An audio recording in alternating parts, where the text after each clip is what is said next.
Hello दोस्तों, आज हम बात करने वाले हैं how to be more productive while working at home. आजकल बहुत सारे लोग घर से काम करने की कोशिश कर रहे हैं और हर एक की परेशानी ये है कि घर से काम नहीं होता है। घर से जितना काम होना चाहिए, जितना काम ऑफिस में करते हैं, उतना काम घर से नहीं होता है। Let me share some tips with you to be more productive while working at home. सबसे पहली चीज़, सबसे पहली और ज़रूरी चीज़ ये है कि आपके घर में एक निर्धारित जगह होनी चाहिए काम करने की। जब आप घर से काम करते हो तो बहुत सारे लोग अपने लिविंग रूम से, बेडरूम से, टेरेस से, बालकनी से, यहाँ तक कि किचन से भी काम करते हैं, जो कि गलत है। आपको आपके घर में एक निर्धारित जगह बनानी पड़ेगी जहाँ पे आप काम कर सकते हो।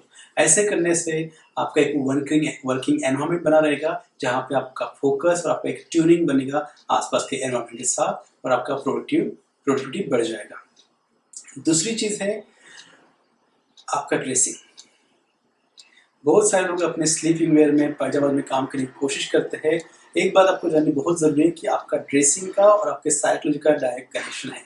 मान लीजिए कि आपके घर पे एक पूजा है और पूजा के लिए कोई पंडित आए हैं और पंडित शॉर्ट पहन के और टी शर्ट में पूजा करने के लिए आए हैं। कैसा लगेगा? कैसा फील करोगे आप? कैसा परसीव करोगे उनकी पर्सनैलिटी को? तो उसी तरह से जब हम कुछ अलग तरह के कपड़े डालते हैं, हम उस तरह से फील करते हैं। अगर आपने स्लीपिंग वेयर पहने हैं तो आपको जाहिर सी बात है, you will be more comfortable, more cozy, and similarly you will have the similar kind of mindset of being cozy and lazy and more comfortable. So please try to understand that dressing has direct impact with your psychology, and your psychology has direct impact with your productivity. So इसका मतलब ये नहीं कि आपको tie और suit boot पहन के आपको घर से काम करना है। इसका सिंपल मतलब है कि एक अप्रोप्रिएट ड्रेसिंग होना ज़रूरी है, ताकि आपका माइंडसेट, आपका साइकोलॉजी उस तरह से बना रहे। अगली चीज़ है कि डिफाइन आवर्स ऑफ वर्क। आप 24 घंटा घर पे हो, इसका मतलब ये नहीं कि आप कभी भी कोई भी समय में काम करना शुरू करोगे। काम के लिए आपको एक सेपरेट अलग सा डेजिग्नेटेड आवर्स निकालना पड़ेगा। आपको एक स्पेसिफिक टाइम निकालना पड़ेगा जिसको आप काम का समय कह सकते हो। ऐसा करने से क्या होगा कि आपके दिमाग को एक क्लियर कट इंस्ट्रक्शन रहेगा कि this are the hours I need to work, I need to work, I need to work. और उस तरह से आपका ब्रेन काम करना शुरू करेगा। आपके ब्रेन को एक आदत सी बनेगी और उस समय आपका प्रोडक्टिविटी भी अच्छा आएगा। राइट? अगली चीज़ है you need to discover your productive hours.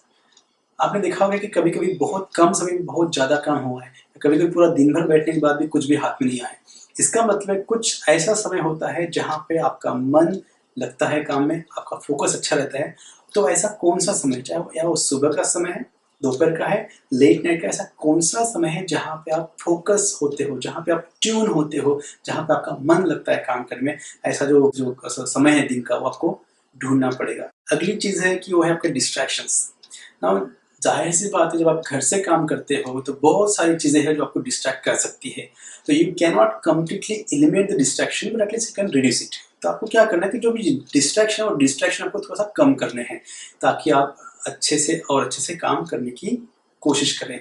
तो starting from your mobile, your social media, television, family members, you can try to reduce the distraction so you can focus on your work and then don't get disturb. अगली चीज़ है you need to have a very clear to-do list in your hand every single day. अगर आपके पास एक काम की list है, अगर टू डू लिस्ट है, टास्क की लिस्ट है, इसका मतलब आपको पता है कि आज क्या करना है। So you are more clear कि क्या करना है, और आपको फोकस बढ़ जाएगा। और जैसे ही दिन और समय बीतेगा, उस तरह से आपके टास्क जो है वो कंप्लीट होते नजर आएंगे। अगर आपके सामने लिस्ट ही नहीं है तो you will B blank, you will B distracted, and may be at the end of the day आपके हाथ में कुछ नहीं आने वाला। तो बहुत इंपॉर्टेंट है कि आपके पास एक टू डू लिस्ट होना ज़रूरी है। सिंपल चीज़ है लेकिन बहुत इंपॉर्टेंट है। टू डू लिस्ट से फोकस बढ़ता है, फोकस बढ़ने से आपका काम होता है, and you stay on the track. Next is speak to your colleague, speak to your coworkers. बार बार बीच बीच में आप अगर आपके कलीग से बात करते रहोगे तो आपका जो कनेक्शन है काम के साथ का, आपके ऑफिस का, वो बना रहेगा, और आपको पता रहेगा कि कौन क्या कर रहा है, कहाँ चल रहा है, और आपको क्या करने की ज़रूरत है। और उस हिसाब से आपका एक वर्किंग कम्युनिकेशन बना रहेगा, और उस कम्युनिकेशन के साथ आपको हेल्प मिलेगी कि आपको क्या करना है, जिसके साथ आप फोकस रह सकते हो। और एक इम्पॉर्टेंट चीज़ है वो है direction to your family members. मतलब घर में बच्चे हैं, सीनियर लोग हैं, तो उनको एक क्लियर डायरेक्शन देना ज़रूरी है कि जब आप काम कर रहे हो तो उनको डिस्टर्ब करना है, नहीं करना है, करना है तो किस तरह से करना है, कौन सी चीज़ के लिए वो डिस्टर्ब कर सकते हैं, ये सब क्लियर जो डायरेक्शन है ये आपको आपके फैमिली मेम्बर्स को देने बहुत ज़रूरी है। अदरवाइज़ कभी-कभी वो आपको चाय के लिए बुलाएँगे, स्नैक्स के लिए बुलाएँगे, कभी-कभी कुछ पूछताछ के लिए बुलाएँगे, तो बहुत सारी बातें होती रहेंगी। So do give clear instruction to your family members so you can stay focused and achieve more while working from home. Thank you so much.